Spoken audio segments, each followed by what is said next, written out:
মেনে নয়, প্ল্যাটফর্মে শিশুপুত্রকে জন্ম দিলেন ৩৫ বছর বয়সী সুমিত্রা বাসিল। অন্ডালের বাসিন্দা সুমিত্রা হাওড়া স্টেশনের ১২ নম্বর প্ল্যাটফর্মে কোলফিল্ড ধরার জন্য দাঁড়িয়েছিলেন।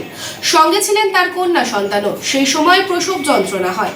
তাড়াহুড়ো করে খবর দেওয়া হয় হাওড়া স্টেশন কর্তৃপক্ষকে। ছুটে আসেন আরপিএফ, জিআরপি ও চিকিৎসকেরা। স্টেশনের প্ল্যাটফর্মের মধ্যেই কাপড় ঘেরা দিয়ে করা হয় প্রসব। এখন তিনি তার সদ্যজাত পুত্রকে নিয়ে হাওড়া জেলা হাসপাতালে চিকিৎসাধীন। আপনার স্বপ্নের বাড়ি এখন হাতের মুঠোয়। বাঁকে বিহারী ধাম ২ নম্বর জাতীয় সড়কের পাশে গোপাল মাঠের মোহনপুর মৌজায় এই পরিবেশ বান্ধব ১৫০ বিঘের টাউনশিপে থাকছে নানান ধরনের প্লট, থাকছে ডিউপ্লেক্স, বাংলোর উপযোগী প্লট। বাঁকে বিহারী ধামের আবাসিকদের জন্য থাকছে jogging area, swimming pool, garden, মন্দির, ক্লাব হাউস, হাসপাতাল, কমার্শিয়াল মার্কেটের মতো অত্যাধুনিক সুযোগ সুবিধে।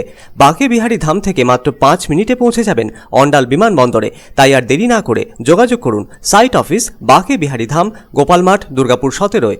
মোবাইল নাম্বার 7908363651 অথবা যোগাযোগ করুন আমাদের প্রধান কার্যালয় A/24 Banshra road, Rambagan, Searsole, Raniganj. Mobile number 7908363651